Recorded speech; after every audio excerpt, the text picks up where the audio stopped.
TIFU by making my daughter open an savings account. TIFU by making my daughter open an savings account.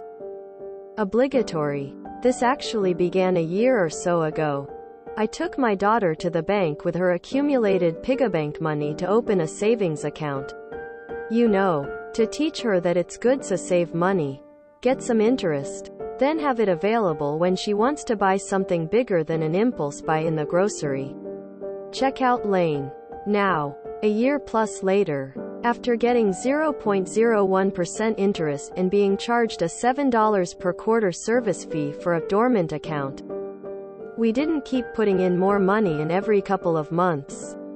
I'll have to repay my daughter the difference between what she put in and what she'll get out when I close the account this week.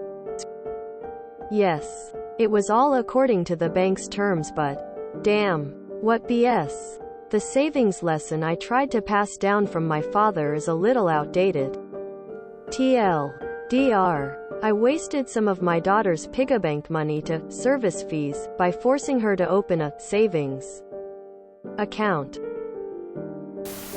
A fair amount of banks have special savings accounts for children now too that have special perks for grades and no fees for kids. My daughter had one that she converted to her checking when she was 18. Days be a-changing since we were kids. Especially financially. Instead, it taught you both a lesson about reading contracts carefully, or so I hope. Savings are not like the 90s where you earned interest in savings account. Now you owe banks money. Did they know that the account was for a kid? Because most credit unions, and many banks, have special accounts for kids that have no fees and pay more interest. Maybe do some research in. Try again. Next time join the credit union. Banks are not your friends. The fact they charge that fee is ridiculous. They have no expense from the money sitting there. It is just a way of them increasing profits. That's why my dad ran the dad bank that always gave 5% interest. When I started my daughters it was a bit different. They tried to hit us with that fee, but when I explained it was for a child less than 1 year old, they quickly refunded the money and put her on an account type where that wouldn't happen. My recommendation is to call them and talk to them about what's up. Politely, of course. R. Personal finance. AAAAAANNNDDDDDD. It's gone. Almost sounds like this was Bank of America. Transfer the funds to a credit union instead. Read the contract. And keep an eye on the monthly statements. One more thing. Give your daughter the $28. 'Cause that was your F up. When I was 17 I opened my first bank account with the help of my mom. It was supposed to be a student account with no charges. 1 month after opening my account they changed their policy and started charging me every month. They required that I have direct deposit and to use my card a minimum of 3 times a month. I didn't know that. About a year later I find out that I owe them $200-ish.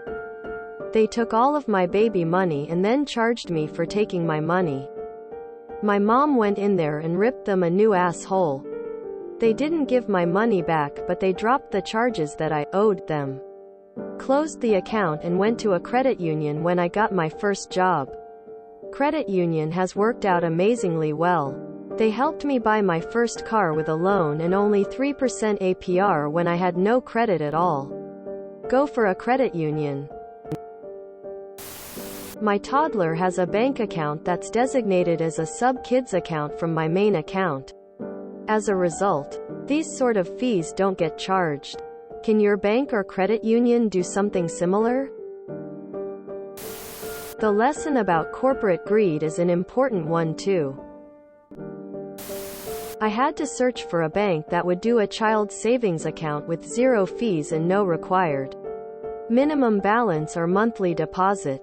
It's annoying AF. At least you learned a lesson about the modern economy and banking system. You are supposed to go into debt and consume, not save. They'll refund it. Just explain to them the situation. Then get your money out of their smiley face. In fairness, our parents and grandparents taught us about a lot of outdated, questionable things. Anyone remember getting bonds on their birthday? Even with a no-fees savings account. In 2022, savings accounts make little sense. I was taught the same lessons by my mother when savings accounts could be had at 5%. When I had enough money to save it all, savings were already at 2%. Ergo just keeping pace with inflation. At the time lol. Recently I celebrated because my savings account had an increase to 0.75% APY. It's wild. If you enjoyed this video, please check out our playlists full of similar content. Epic Haircast is like doom scrolling for your ears. Please like, share, and subscribe.